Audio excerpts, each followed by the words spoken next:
Welcome into the Locked On Knicks podcast. I'm Gavin Shull. Today, I'm lucky enough to be joined by one of the best reporters in the business. It's Michael Scotto of Hoops Hype, and we'll find out, will Immanuel Quickley get traded despite his recent run of hot play? Is Obi Toppin potentially on the block? And which two teams are favored to go get Cam Reddish? All that and more right now on Locked On Knicks. You are Locked On Knicks, your daily New York Knicks podcast, part of the Locked On Podcast Network. Your team every day.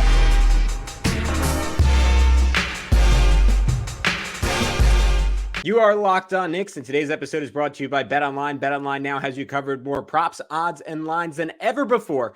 BetOnline, it's where the game starts, and we want to thank you for making Locked On Knicks your first listen today and every day. We are now available on all platforms, and that includes on YouTube. So if you haven't already, be sure to like and subscribe on YouTube so you never miss a video. But who's talking to you? I'm Gavin Shull, your favorite play-by-play broadcaster's favorite play-by-play broadcaster. Typically, I'll be joined by Alex Wolf, editor-in-chief of The Strickland, the greatest Knicks website in the whole wide world. But today, a very special guest. We have Michael Scotto, who is a reporter, writer, and podcast host for Hoops Hype. He is absolutely fantastic at his job. We recorded this episode last week when Michael put out a big piece on the Knicks, talking about which teams are most interested in Immanuel Quickley, which teams are most interested in Cam Reddish. But I pressed him on those topics and whether or not Obi Toppin could potentially get dealt and whether or not the Knicks could trade for a star in the near future. So all that and more right now on Locked On Knicks. All right, as promised, we are lucky enough to be joined by Michael Scotto, reporter for Hoops Hype, host of the Hoops Hype podcast. Mike, you just had an article breaking down the Knicks potentially dealing Cam Reddish and an update on Immanuel Quickley, who, much to the chagrin of Knicks fans, it certainly caused quite the stir on Twitter. He was deemed available to certain teams. The asking price was a first-round pick, but now it seems more likely than not that the team won't trade him given how well he's playing as a starter. 20 points, 5 assists, 5 rebounds when he's been in the starting lineup and how well the team is playing. But just to play devil's advocate here, why do you think Quickley was on the market in the first place? Well, I mean, first off, I had said the teams had expressed interest in him, which I don't, I think that's the thing that needs to be said. Like the Milwaukee Bucks, the Washington Wizards, they had been looking for upgrades and whatnot, and there was a third team as well. But as far as Milwaukee goes, I mean, they've been looking to see potentially if they can get an upgrade over George Hill and Javon Carter, potentially as they look to try to make a title run. And as far as Washington at the time, they were dealing with injuries. DeLon Wright's a guy that they obviously value, and Jordan Goodwin is a guy that has played well for them. But at the time when they were checking in, they were short-handed, and it was a guy that piqued their interest a little bit. But as far as the Knicks, you have to decide if you're going to keep Immanuel Quickley at a certain point long-term, if you're going to pay him. Are you going to pay him, $10, $12 million or something along those lines? I think those are the type of questions you, as a front office, have to figure out. I think Ian Begley had touched on Obi Toppin as well as a potential guy that they would look to see. I think on one hand, some of this is a mixture of due diligence, and you're always going to get calls coming in with teams that have interest. You have to listen. No player in the it's not like the Knicks have players that are quote unquote untouchable. They don't have a superstar guy. They have a bunch of really good players. They have two guys that could become all-stars this year in Jalen Brunson and Julius Randle. But anybody that says that you don't listen or somebody's untouchable, they have to be a top 10 player in the league. Other than that, that doesn't exist. Everybody listens. But yeah, I mean, that's the thought process with what Immanuel Quickley is. For the Knicks, just deciding, is this the guy that they're going to keep long-term, essentially as like one of their sixth men off the bench, because Jalen Brunson and RJ Barrett are entrenched as the backcourt, and Quentin Grimes, who they did not want to part with in the Donovan Mitchell trade, is starting for them and getting up the bulk of the minutes as well in the starting lineup there too, with Tom Thibodeau's short rotation. Yeah, I think it's a key point, because this is a front office that this is a point our friend Prez made. if anything, has been too conservative with their assets, right? They haven't been known for trading someone too early. They haven't been known for parting with their younger players on the cheap necessarily. They've valued them, if anything, more than other teams across the league do. And that's kind of been the consistent sense that we've heard from newsbreakers such as yourself, that is kind of the perception of the Knicks front office. And I guess the point of moving him, the argument for moving him would be, all right, is he worth more, or would a first round pick you get for him be worth more in a star trade than Quickley would be himself, particularly on a new contract? And I guess along that line of thought, if they were to have an about face, if they were to decide to trade him, what do you think Quickley's value is around the league? Like, is he worth a top 6 protected first round pick 2, 3, 4 years from now? Is that a lottery protected first round pick? What do you think he would fetch if the Knicks just said, you know what, if we're trying to make a star trade, we'd rather give the team the flexibility of choosing their own guy rather than Quickley making, I don't know, $16 or $17 million a year? I mean, I think you're kind of shooting a little high on that estimate, but I think with yeah. Quickley, could Quickley potentially get maybe a top 20 to 25 pick protected somewhere in the back lottery? In the back of the first round, maybe. But so far, I don't think that's come to fruition, or else something might have happened at this point. One of your questions to me was about what's more valuable, Quickley on a new contract or a potential first round pick down the line. For whatever reason around the league, it always seems like the picks are more valued as currency because they're kind of this unknown lottery ticket in some ways. And they're just future assets down the line. It's almost think of it as like kind of a cryptocurrency in a way. Like Immanuel Quickley, what he is. He's a spark plug guy off the bench. He's a streaky shooter. He can get hot. He can also be cold. Not a traditional point guard, more of a combo. Some teams like that, some don't.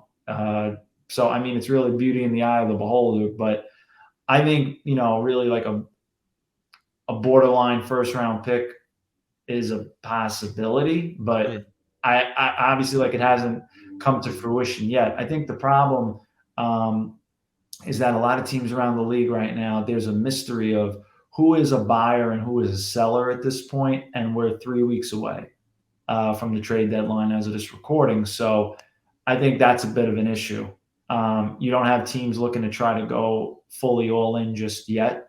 You still don't know for sure what the Chicago Bulls are going to do, what the Toronto Raptors are going to do. The Detroit Pistons have a couple of guys that are veterans off their bench. Well, Alec Burks off the bench, but Bojan Bogdanovic is a guy that a lot of teams have been circling around, but they have a pretty high asking price if they're going to move him. They have signaled all along that they want to keep him and have him as a guy that's part of their future next year when they're trying to win and compete, to try to be a playoff team and get back into the playoffs. So I think time's going to have to tell. But for right now, Quickley, if you're the Knicks and you have that asking price of a first round pick, I don't think there's anything wrong with that or trying to put that out there, because if you get a team that wants that, then you got to think about it. I think anything less than that, I don't know if that's really going to tickle their fancy. He's played great the past 12 games as of this recording. The last game he came off the bench and he played well, but as a starter, he was putting up really good numbers over about 40 minutes a game. It's Tom Thibodeau's rotation. You're going to play a lot. He's played well. If anything, he improved his stock with that expanded showing, and it's not like it was a showcase for his trade value, but he certainly improved it given the amount of quality sample size he gave teams around the league that have expressed interest in him. All right, we'll be back with Michael in just a sec. We covered Immanuel Quickley. We'll continue to cover him. I also want to get a little into a potential star deal for the Knicks and, of course, Cam Reddish's market. But before we do that, if your New Year's goal is to manage your budget and save money, you need Rocket Money. Rocket Money, formerly known as Truebill, is a personal finance app that finds and cancels your unwanted subscriptions, monitors your spending, and helps you lower your bills all in one place. Over 80% of people have subscriptions they forgot about, like that streaming service you bought just to watch one show, or that free trial you never even used. Rocket Money will quickly and easily identify your subscriptions for you so you can stop paying for the ones you don't want. Rocket Money makes canceling subscriptions as easy as a click of a button. Simply find the subscriptions you don't want and press cancel, and Rocket Money will cancel it for you. Personally, I've had a lot of issues with canceling subscriptions in my life. If you're a play-by-play guy, you're always subscribing to a random newspaper or another on a deal, trying to find out about the team that you're covering, but you don't want those subscriptions forever. With Rocket Money, that'll never be an issue for me going forward. So stop throwing your money away, cancel unwanted subscriptions, and manage your expenses the easy way by going to rocketmoney.com/LockedOnNBA. That's rocketmoney.com/LockedOnNBA, rocketmoney.com/LockedOnNBA. Yeah, he's top 35 in the NBA in net rating amongst players who have played at least 25 games and at least 20 games total. He has turned himself, at least in the context of the Knicks system, into just a fantastic defender. I mean, his on-off metrics defensively stack up there with most any guard in the NBA. And what's so fascinating about him is his kind of his trademark skill as a rookie coming to the league was the high volume, self-created 3-point shooting. And that's fallen off a little bit. Like he's down to 33% this year. He's up to that recently. Like he was way down below 30 earlier this year after shooting 37% as a rookie. But I could see other teams looking at him and saying like, all right, he's still like somewhat undersized. Like obviously he's the long wingspan, but he's very slight. Like, is he going to hold up in a playoff series? And I would argue yes, but I certainly kind of see it like where like he's more valuable to the Knicks than he is to any other team. So as the sirens go off outside my house singling, like it's not kosher to talk about trading Immanuel Quickley anymore. I guess I want to ask you kind of a big picture philosophical question about the Knicks, because they're playing really well right now. I mentioned it earlier, like since December 1st, third in the NBA in net rating as of a game ago. And they seem like they're a very good team, but obviously, to your point, there are two borderline all-stars. There's not a surefire star here. What do you think their mindset is like? And you could even throw your own opinion on this in terms of how to leap a level. And clearly for them, like the idea of giving up a bunch of assets for a top 20 guy, but not a top 10 guy in Donovan Mitchell wasn't really palatable. So I guess given that, do you think it's just a bet that a better superstar will come forward, or there's someone who's a better fit in terms of being a wing instead of a guard? Like, what do you think their big picture thinking is at this point? That's tough to say, because I think a lot of rival executives around the league expected the Knicks to get Donovan Mitchell, quite frankly. And I think that when you look at Donovan, this is a guy that's a proven playoff performer and a guy that, has roots here and would have been in the prime of his career. I think he and Jalen Brunson combined would have made this team certainly in the top 6 in the East. And they're already there now, but more solidified. I think you could have made a case they could even be a little higher than that, given the way they've played and Julius Randle's all-star campaign caliber season for himself. Is there a belief in that front office that they have the assets to get the next available star? Yes. Is there going to be one that comes along better than Donovan Mitchell? I don't know that. I thought Donovan Mitchell at the time was the best star that was going to be available. I know teams around the league will look at, is Bradley Beal going to ever become available? Is Zach LaVine going to become available? Could Minnesota one day decide that Karl Towns could become available, and they have to break up that front court tandem of him and Rudy Gobert, and they just gave up all these assets to get Gobert. That's a game of what if. Donovan Mitchell was there, and it didn't get done. Now, it depends. If some people may say, well, would Danny Ainge have really ever traded Donovan to the Knicks? That's a question that's for fodder. But they certainly had on paper the most amount of assets to get it done in terms of picks. Quentin Grimes, RJ, you name it, Quickley Toppin. They had, young players that are good. So it didn't come to fruition. Obviously, they felt the price was too high at a certain point. But at the end of the day, Rudy Gobert kind of skewed that market towards it being an overpaying market. You could say the same even for DeJounte Murray. The big blockbuster trades for those teams haven't panned out yet. It's panned out for Cleveland because they already had players that were established there and he was coming in. And for them, they're not going to get a guy like him in free agency. They have to trade for him. The Knicks, big market, they have signed guys in the past that are stars, like an Amari Stoudemire maybe not as often as people would think, but they have landed guys. They did just come off getting Jalen Brunson in free agency. He's been one of the best free agent additions for the Knicks since Allen Houston.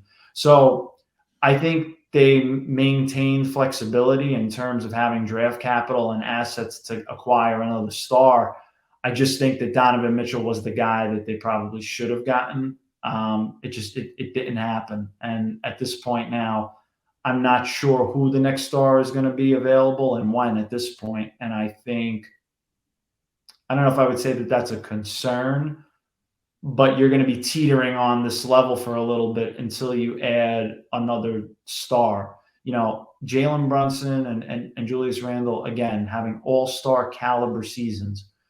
But when you think of the term star, I don't know if you put them in that same category, even though they're having great statistical calendar seasons. When you think of a star, you think of more of like a perennial all-star, a guy that is someone, and maybe Jalen Brunson could become that now with the Knicks. He's certainly done well with an expanded role.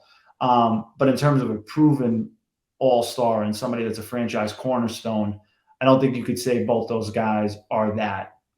Yeah, I think that's completely fair, especially I honestly think how Randall performed last season was probably a big factor in them not going ahead and trading for Donovan Mitchell. And if you had gotten this year's version of Randall last year, I mean, the Knicks could have talked themselves into like a quote unquote big three and said, all right, we're willing to give up those picks. We're willing to give up those young guys because we have 3 players who can make the all-star team. And if you have that, you kind of got to be content to throw away everything else and do it. But they didn't know that this is what was in store for Randall. Like there was a real scenario where they were like shopping Randall essentially for nothing this summer. So I think that is a valid point. And I guess we won't really know how it would have gone, but I guess I'll kind of rest on my laurels that the trade always made more sense for Cleveland given what they already had there. I wanted to finish up talking about Cam Reddish, who's obviously also mentioned in this piece, and his fate seems far more inevitable than Quickley's in the opposite direction. Obviously hasn't played for the Knicks since his benching, even in situations where the Knicks had dire need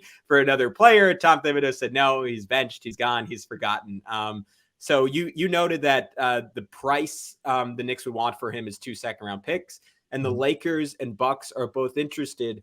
I guess where that leaves me is why hasn't this gotten done yet? Is it sort of both teams doing their due diligence and seeing if there's something better out there they can get for their 2 second-round picks? Because I know the Lakers had or at least reported interest in him as far back as last year. And for the Bucks, I mean, he just, at least on paper, makes a whole lot of sense as another lengthy guy who still didn't shoot great from 3 this year, but had stretches of shooting it very well from 3-point range this season. And as you noted in the article, a career high 45% from 2. And I think the big development for him was that he was kind of more content to play a little bit less hero ball and fit into a team structure. And to me, at least, he looked really good on offense when he got consistent minutes with the Knicks. All right, we'll be back one final time with Michael. And I wanted to know, because I'm a little worried about our guy after a bad run of play, after a long time off due to injury, and clearly not having the trust of Tom Thibodeau, plus the whole Julius Randle maybe being an all-star thing, is Obi Toppin on the trading block for the New York Knicks. We'll ask Michael about that in just a sec. But first, I had to tell you guys, BetOnline.net is your number one source for sports betting info, news, and analysis. Get the latest odds and trends for every professional and amateur league out there, from pro football to college bowl season to basketball and the World Cup. We've got it all at BetOnline.net. If you love sports podcasts, you can find those at BetOnline as well, and the latest NBA odds. Personally, I am looking at that Heat Pelicans game. The Pelicans have a bunch of guys out. The Heat 1.5 point favorites. I would take the Heat going away there, despite how good the Pelicans are. And BetOnline is always the fastest and easiest way to get your betting info. So head to the website today or use your mobile device to learn more. BetOnline, it's where the game starts.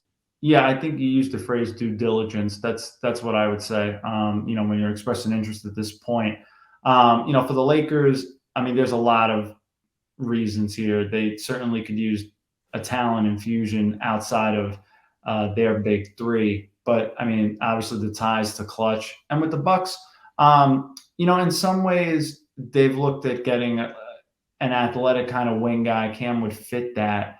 I don't think he gets enough credit as a defensive guy because of his length, but he has the ability to be a good defender and an intriguing upside play at that. If you're a team like the Bucks, a team that is, a perennial playoff team, has a superstar, 2 other when healthy, all-star players around Giannis and Drew Holiday and Chris Middleton. But, I just think at this point, obviously of the Knicks, Cam Reddish is the most likely to be traded. And that's a mutual thing. Why the two second round picks? Yeah, you got me excited for a second. Let's do it. I like the 2 second round picks. I mean, look, they obviously traded a first round pick for him. 2 seconds, even though it's not the same, kind of equates to that, but you can finagle that a little bit more. Where in the second round, that depends on the team and what picks they have, or if they have any other additional picks as well with multiple second round picks. But the Knicks have done well in the second round of the draft. So it's like, if you're not going to use Cam Reddish as a guy that's a rotation guy, you might as well offload his contract and try to, one, to do right by him, to give him a chance to play somewhere else, because he's got to continue his career, but also for yourself to, continue to stockpile the draft cupboard and see if you can either use those picks and find some diamonds in the rough, which they've shown an ability to do so far. They've been able to find some rotation guys in that range, or, you try to package them in a blockbuster trade, which also is obviously on the back of the mind of Knicks management for whenever that next star becomes available. And last thing, you noted Obi Toppin earlier, and we heard reports that the Indiana Pacers are a team that might be interested in him. I just kind of want to know quickly, have you heard anything about the Knicks shopping him, or do you think it's more of a situation where the Knicks kind of want to get a feel how he looks coming off his leg injury, how he fits into the rotation before doing anything rash there? I haven't heard as much on Obi Toppin as far as them, quote unquote, shopping him. I haven't heard that. I think what's interesting for the Knicks is, look, Julius Randle is going to take up a majority of the minutes, especially the way he's playing right now. And I think Obi's going to have a ceiling that is capped because of that. They have tried to play kind of Obi and Julius at times together. I feel like it's had somewhat mixed results. They've had times where they've tried to play Julius with Mitch Robinson, Isaiah Hartenstein, Jericho Sims. They've tried all different combinations. Even sometimes the Knicks have tried Hartenstein and Jericho once in a blue moon. So it's been interesting to see from that end. But for Obi, I just think that it's a combination of due diligence and also teams that maybe have a front court need that could play him more minutes, thinking, hey, we saw this guy at the end of last year when he had a chance to start and, for a handful of games and play 30 minutes, do okay. And maybe we can try to expand on that and get more out of him than the Knicks, because with Julius there, Julius is going to play probably 35 minutes a night, probably a little bit more than that. And I don't view Obi as a small ball 5. I do think he's a 4. So at that point, I think it's, one, just due diligence on the Knicks, but also, like, from other teams, looking at a guy that maybe you can try to take that talent and mold it more in your own scheme. Specifically with the Pacers, I know that report was out there. I had never specifically heard them linked to him. I think it makes logical sense. I just personally never heard them particularly linked to Obi Toppin, but on the surface, it makes plausible sense. Yeah, I mean, him and Halliburton together would be a lot of fun, I think. I think you and Tyrese Halliburton would be cool, and me and Tyrese Halliburton. I can shoot. You can fill the lanes. It'll all work out. But Michael, I wanted to thank you for all your time. Before I let you go, can you just tell everyone one last time where they can find all your great work? Sure. Obviously on hoopshype.com. If you want to check out the podcast, check out the Hoops Hype podcast on Spotify, Apple Podcasts, and anywhere else that you listen to podcasts. And probably most directly on Twitter at Mike A. Scotto. Yeah, breaking stories seemingly once a week. An incredible resource for anyone who covers or follows the NBA. Michael Scotto, thank you so much. I appreciate that, brother. Thanks for having me. My pleasure.